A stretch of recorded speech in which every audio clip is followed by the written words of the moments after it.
Now, we're talking to Katie Pavlich.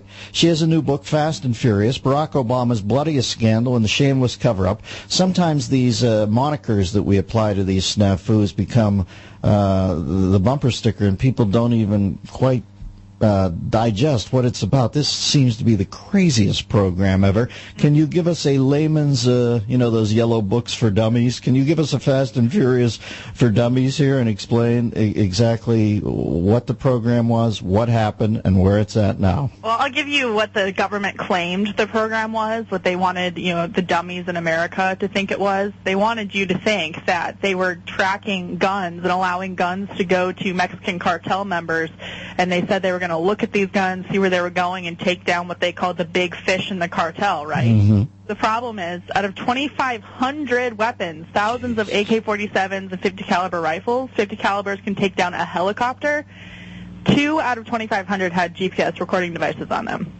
Does that sound like a very serious tracking program to you when we can track sea turtles and polar bears in the wilderness? I don't think so. No. And but you look at the evidence, and this is what I do in the book, and this is actually implemented with a goal of saying, look at all these guns coming from these American gun dealers ending up in Mexico at these violent crime scenes. We need more regulation on these gun shops, when the gun shops in the first place were forced to settle these cartels, and the government turned right around and smeared them publicly in the press and in government speeches in order to get more regulations through. All right, in fairness, who hatches this plan? I know there's a long lead time on this. Does this come from this administration, or does this come from Bush? This comes from, Fast and Furious specifically comes from the Obama administration. Now, Project Gunrunner, which is the kind of the oversight umbrella program of Fast and Furious, was a program that was started by President Bush, but it was a program that was completely different. They weren't allowing these guns to go to Mexico. They were working with the Mexican authorities on it. When things went bad, they shut it down. Well, in Fast and Furious, they weren't telling the Mexicans about it. They were running thousands of guns into Mexico, and then since we found out about it, they've been covering up and stonewalling since the beginning. Everything they've said, everything the Justice Department, Eric Holder, and even Homeland Security have told us has been a lie, and we have the documentation to prove it. And so you ask the question of who hatched this program. Well, you go back to the beginning of the administration, and you have Hillary Clinton, Eric Holder, and President Obama all talking about this 90% figure, that 90% of guns in Mexico come from gun dealers in America. Well, that's just not true. The State Department's own cables show that they're not getting their guns from here. They're getting them from China and Central America. And so instead of taking a step back and saying, look, we can't, have more regulations or legislation, anti-gun legislation because of this false statistic, we're going to flood Mexico with guns, and that's exactly what they did. And if you look at the documentation, I have a memo in my book that's from the former ATF director in charge to Eric Holder, and it talks about upcoming policy developments, and it's all blacked out. They blacked it out. So why would they be redacting pages and pages of upcoming policy initiatives? I mean, that doesn't make any sense. So you look at the evidence, and it's just they've lied since the beginning. The evidence shows, the emails show they were doing this for gun control, and so you look at the history of their agendas, and everything adds up.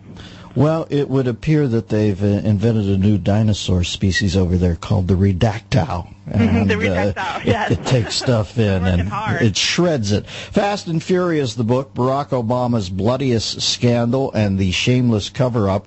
The author, Katie Pavlich. I would say that just as John Corzine now has gone into the protective bubble of the Obama people since he was a bundler, that Holder will never get. They're never going to get Holder, right? He's got the big man, and the big man's going to take care of him until it starts to eat its way down the corridors of power, and then maybe he gets whacked, thrown out the door like a Colson or a Haldeman or an Ehrlichman. But until it impinges on Barack Obama, this guy is a made man, right?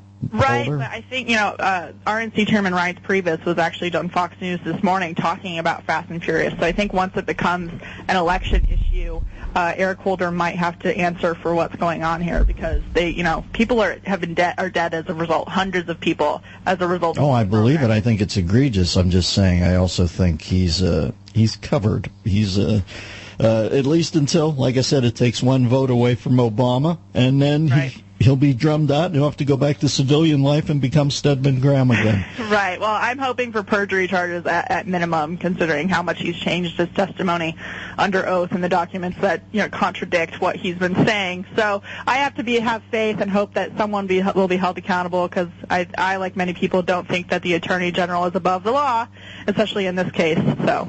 All right, Katie Pavlich. You can follow her on Twitter at Katie Pavlich, and the book, Fast and Furious. Google Katie Pavlich, Fast and Furious. You'll find it. Good luck with it, Katie. Thank you so much, Dennis. Have a good one. All right. 866-509-RANT.